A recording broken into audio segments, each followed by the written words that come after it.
Bibihira po itong naprepreach, nasasabi o naririnig natin sa mga pangangaral ng salita ng Panginoong Hesukristo. Ito po yung in the world, you will have many tribulations, sabi ni Jesus. But take courage, I have overcome the world. Ulitin ko sa Tagalog, sa mundong ibabaw, dito sa mundong ito, marami kayong pagdaraanan na mga kaguluhan sa buhay.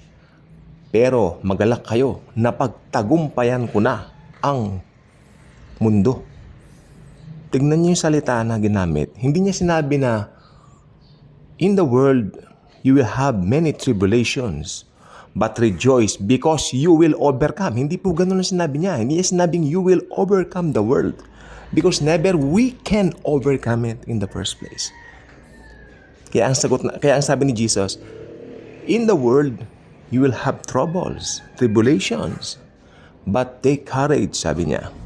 I have overcome the world. I love it. I love it. Yan po ay nasa passage ng John. I think kung hindi ako nagkakamali, nasa chapter 15. Nasa upper room na sila. Ang ganda, no? Dito pa lang makikita na po natin yung truth na it's all about Jesus. Maski yung mga troubles natin, mga suliranin natin, kasama yan dun sa cross. Kumpletos recados. Tinapos na ni Jesus. Why? Because mahal niya tayo. Di ba? So, ang sarap maging Kristiyano. Ang sarap nung truth na alam mong ang Panginoon, siya na ang gumawa nung hindi natin kayang gawin. Limitado po ang tao Limitado ang tao, parang salvation. Kaya nga, ang sabi ng Biblia, yung hindi magawa ng tao, sabi ng aklat ng Roma, sa Romans, sabi niya, ginawa na ng Diyos. Ang Diyos ay naging tao. In the beginning was the Word, and the Word was with God, and the Word was God, and the Word became a human being. Sabi ng verse 14 sa John chapter 1, verse 1, tapos talong ka ng verse 14. Naging tao siya para bayaran ng kasalanan ng mundo. Simple as that. Kaya ngayon yung sanctification, ito naman na ang pinakamalaking question mark. Yung sanctification mo ba, ikaw nang gagawa nun? Or para in order na i-bless ka sa daily living mo, kailangan mo magpakabait, magpakabuti, etc., etc. Well, hindi po. Pati sanctification mo, si Jesus din po ang gumagawa. Biyaya po niya. Tandaan niyo po ito, the moment you got born again, the moment you believe in the finished work of Jesus, born again ka na. May bago ka ng pagkatao, may new creation ka na, may bago ka ng nature, sabi ng 2 Corinthians 5:17. At sabi ng 18, all this is from God. Maliwanag po yan. Kaya naniniwala ako, since wala tayong ginawa ng maligtas tayo, wala rin tayong pwedeng gawin para matanggal ang kaligtasan na yan. Ganda, di ba? We didn't do anything when we got saved. And we cannot do anything also in order to be unsaved. Hindi ba? Wala tayong pwedeng gawin para matanggal ang kaligtasan natin. Why?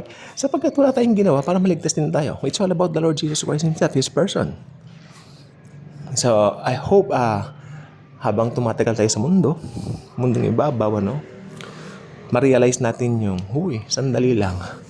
Grabe palang pag-ibig ng Panginoon sa akin. Ito yung hindi ko kaya, pero siya na. Kung makikita mo yung full scope nito, yung laki ng scope nito, makikita mo na, hey, maski yung mga kailangan mo sa buhay, yung mga hinahangad mo sa buhay, mga pangarap mo, alam mo yung mga yan, ibibigay yan ng Panginoon. Seek first the kingdom of God and all these things shall be added unto you. Okay. I hope you know that. Kasi pag hindi, magiging kahit Kristiyano ka na, focus ka pa rin sa world. Baka magaya kay Martha. Martha, Martha. Sabi ni Jesus, kahit dami mong pinagkakaabalahan sa iyong isipan, isa lang ang mahalaga at yan ang pinili ng iyong kapatid na si Maria o si Mary. Hindi ba? So, ayan po ang gusto ko sabihin po sa inyo. Okay? It's all about Jesus. Di ba? Siya ang nagtagumpay doon at tayo ang more than conquerors. Ang ganda. He's the conqueror and we are more than conquerors. Okay? Ako, bilang isang Kristiyano na matagal na rin sa pananampalataya, I suggest araw-araw niyong isipin yung ginawa ni Jesus sa cross. Hindi lang yung dumarating ang ganitong time na Semana Santa, ganun lang. Okay, maganda rin naman to. Pero Mas kasi involved ang religious practices pag ganito. Mas maganda wala na tayo sa religion, malaya tayo. It's all about thinking and thanking Him. Thinking, tinithink mo siya, iniisip mo siya, and thanking Him. Daily, on a daily basis. 365 a day. Di ba? So, masarap maging Kristiyano. Kaya kung hindi ka pa subscriber sa channel nito, I invite you to do so.